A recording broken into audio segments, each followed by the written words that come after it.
Hello, welcome back to my channel. Thank you for joining me again. My name is Mitzi. I'm a doctor working as a GP and also doing my yoga teacher training.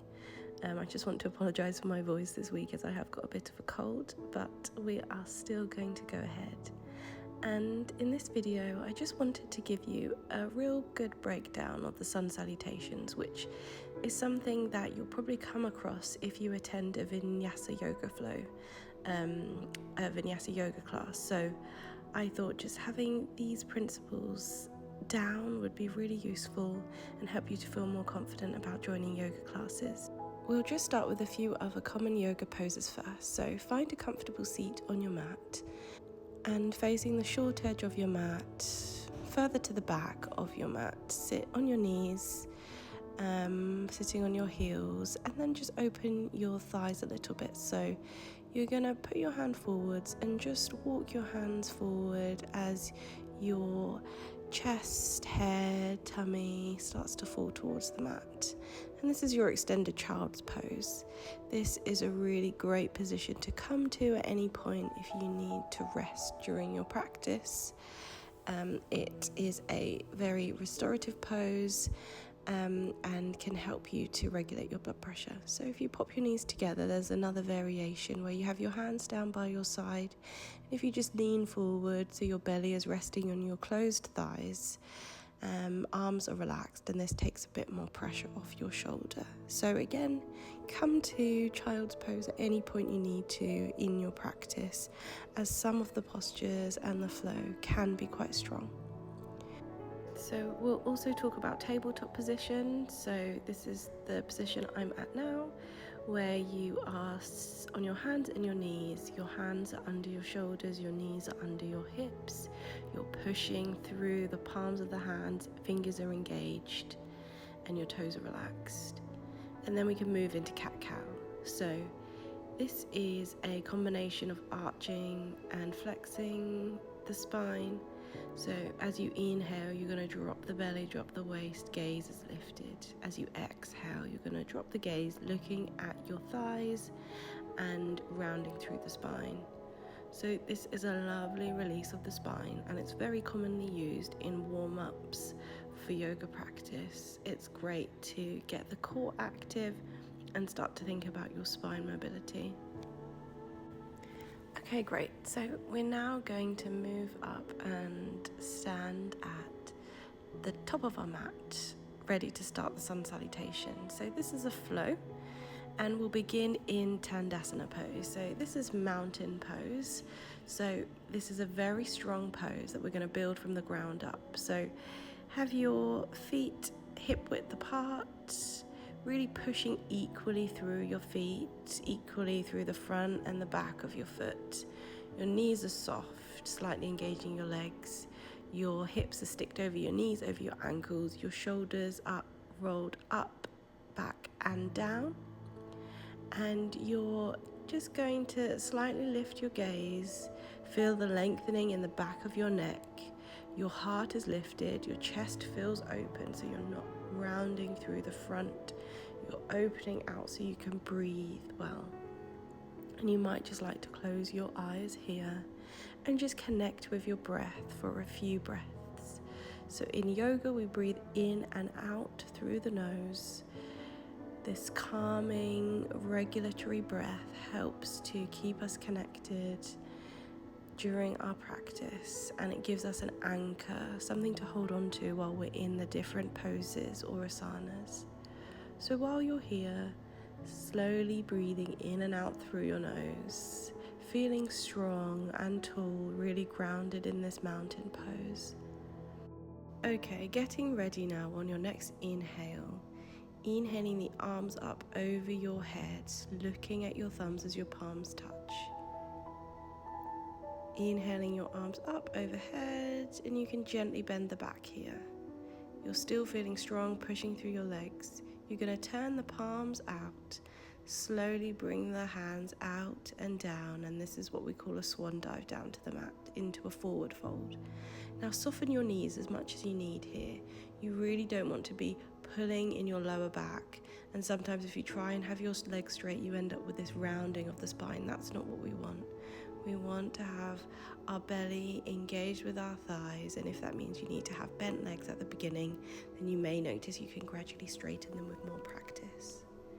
So your hands, they can meet the mat, or if they're at your shins or your thighs, that's fine too, as long as we're not rounding the spine. We're going to move up now, so your hands are on your shins. You're pushing away into this flat back. Your gaze is looking at the ground, your neck is neutral, and your shoulders are drawing away from your ears. And you're going to start to lower your hands now back to the mat, into that forward fold once more, but you're going to press through your hands as you step your left foot back, then your right foot, and you're going to come into a plank pose. So if you're new to plank, then that can be quite strong, so just lower the knees. Your shoulders are going to be stacked over your elbows and wrists, but your hips are slightly forward over your knees, and you're going to engage your core. We're going to come into the knees, chest, chin, which is the modification of the chaturanga. So as you do this, you're bending your elbows, but they're staying close to your chest.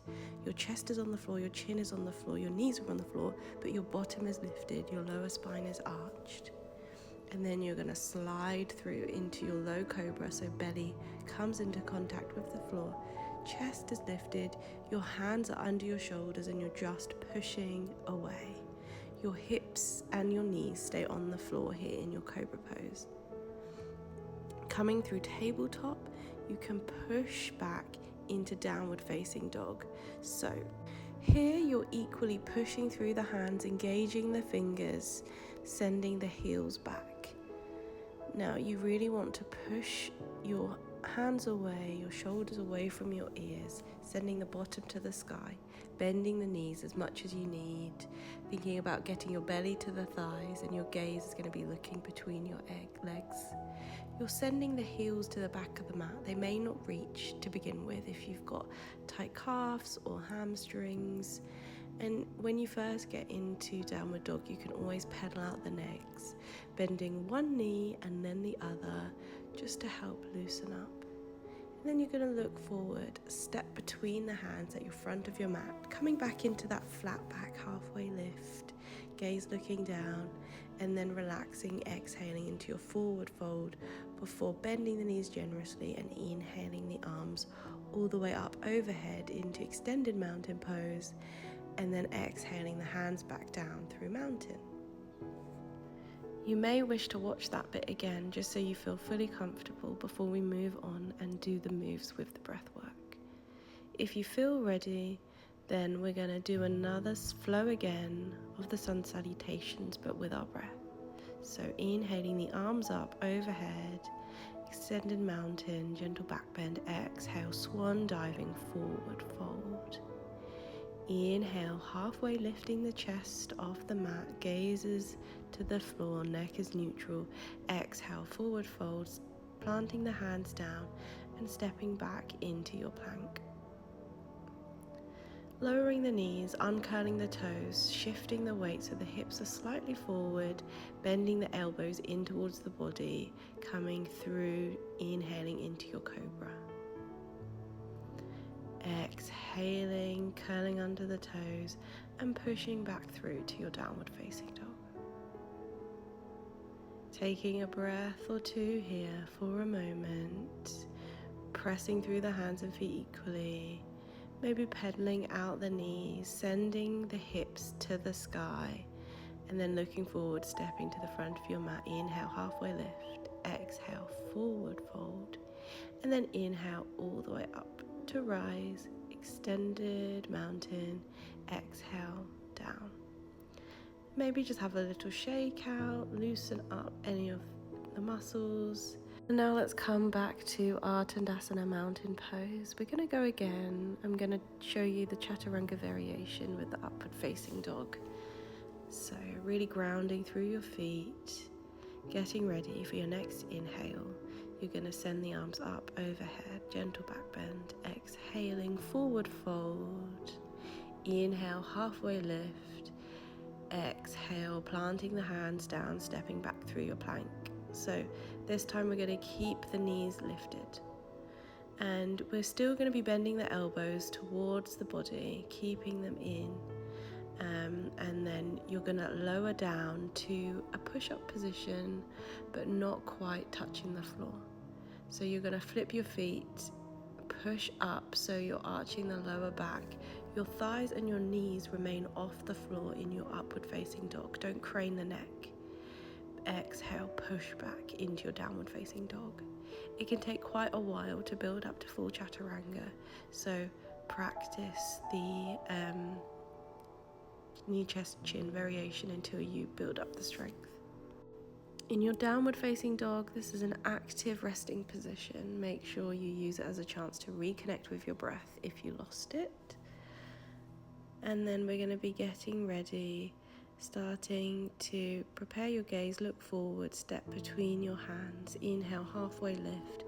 Exhale, forward fold, generous bend in the knees, and inhale all the way up to rise, extended mountain pose. Exhale, your hands down by your sides through to mountain pose. Well done. So you might like to practice this a few more times by going back, but we're going to go again. Inhale, arms up. Exhale, forward fold. Inhale, halfway lift. Exhale, planting the hands, stepping back into your plank. Shifting the weight, elbows in, chaturanga. Inhale, upward facing dog. Exhale, pushing back into your downward facing dog. Staying here, connecting with your breath, pushing through the hands, through the feet, softening the knees as much as you need. Looking forward, stepping between the hands. Inhale, halfway. Exhale, forward fold. Inhaling all the way up to stand, and then exhale your hands down. So practice this as many times as you need. It can be a good way to build up strength or to fit in a short practice. Thank you, and I look forward to seeing you in the next one.